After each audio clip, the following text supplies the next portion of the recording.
கிறிஸ்து இயேசுவில் அருமையான சகோதரர் சகோதரிகளே,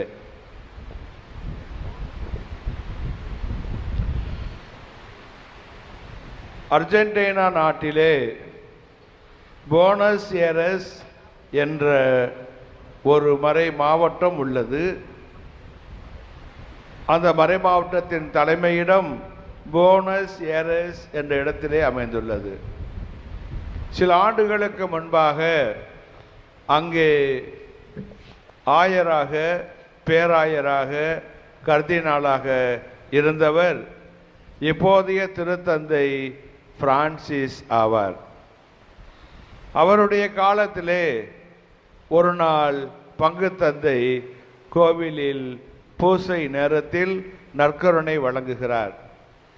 திருப்பலி முடியும் நேரத்திலே ஒரு பெண்மணி வந்து அந்த பங்கு தந்தையிடம் சொல்கிறார், ஃபாதர், நன்மை வாங்குற கிராதி பக்கத்தில் ஒரு நன்மை கிடக்கிறது,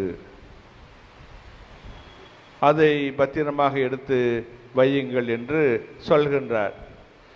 சரி என்று குருவானவரும் அங்கே சென்று அந்த நற்கருணையை எடுத்து அவர்கள் வழக்கப்படி ஒரு சிறிய வட்டமான கண்ணாடி வெள்ளை பாத்திரத்தில் தண்ணீர் ஊற்றி அதிலே வைக்கின்றார். அவர்கள் மறை மாவட்டத்திலே அதை அப்படித்தான் வைப்பது வழக்கம். அதை அப்படியே திவ்ய நற்கருணை பெட்டிக்குள் வைத்து விடுவார்கள். பிறகு 3 நாள் 4 நாள் கழித்து அதை திறந்து பார்ப்பார்கள். அதிலே அந்த திரு அப்பமானது கரைந்து தண்ணீரோடு தண்ணீராக மாறியிருக்கும். அதன் பிறகு அதை ஒரு இடத்திலே, யாரும் கால்படாத இடத்திலே குழியாக வெட்டி அதை உள்ளே ஊற்றி மண்ணை போட்டு மூடிவிடுவார்கள். அந்த பங்கு தந்தையும் 3 நாள் கழித்து திறந்து பார்த்தார். அது கரையாமல் இருந்தது. 1 வாரம் கழித்து பார்த்தார். அந்த திரு அப்பமானது சற்று ரோஸ் நிறமாக மாறியிருந்தது. அதன் பிறகு இன்னும் 1 மாதம் கழித்து பார்த்தார். அது சற்று தடிமனாக ஒரு சதை போல இருந்தது. ஆயரிடம் சொன்னார். அந்த ஆயர், பொறுத்திருங்கள், 2-3 மாதங்கள் என்று சொன்னார். 3 மாதங்கள் முடியும் போது அந்த திரு அப்பமானது நன்றாக ஒரு சதையாக மாறி இருந்தது. ரோஸ் நிறத்தில் இருந்தது. அதை அவர் ஆயரிடம் சொன்னார்.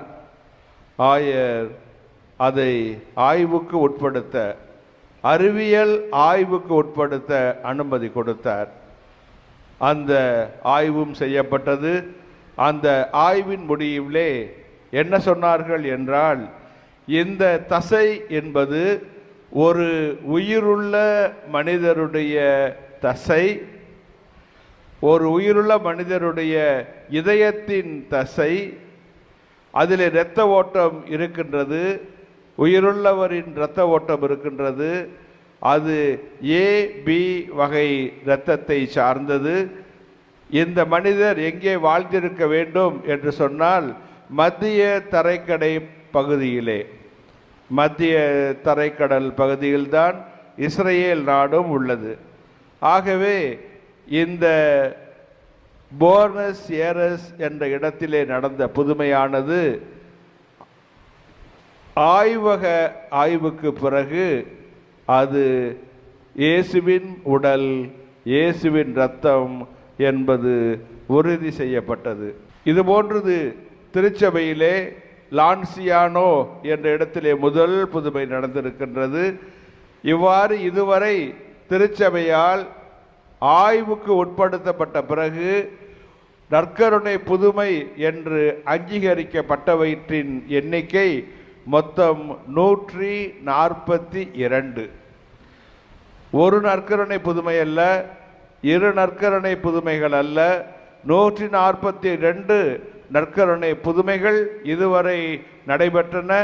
இவை அனைத்தும் ஆய்வுக்கு உட்படுத்தப்பட்டு அதன் பிறகு இயேசுவின் உடல், இயேசுவின் இரத்தம் என்று முடிவு செய்யப்பட்டது.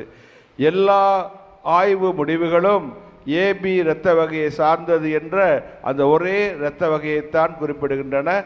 ஆகவே இது இயேசுவின் உடல், இயேசுவின் இரத்தம் என்பது உறுதியாகின்றது.